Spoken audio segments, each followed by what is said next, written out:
Well, there is a focus typically on transition. And that's absolutely appropriate. How do we transition towards a low carbon economy in the future and net zero?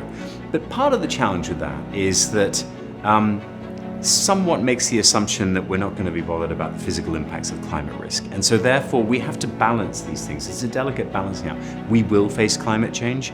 We know that at 1.1 degrees, which is where we are today, we already have pretty disastrous climate change with a third of Pakistan underwater, for example. So we need to look at those risks.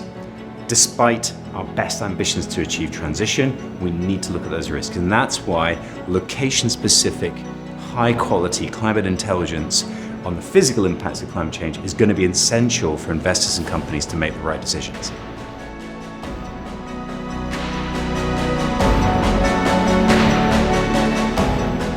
So I'm a member of the TNFD, and the reason why I joined that group and pushed very hard for that group to exist in the first place is because, let me put this very simply, we cannot be net zero without being nature positive.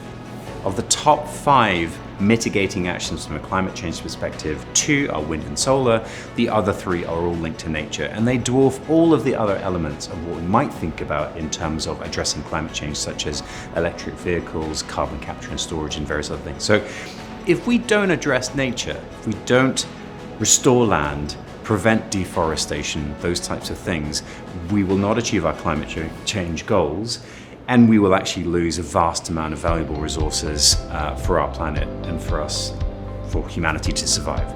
So it's critical that we look at nature.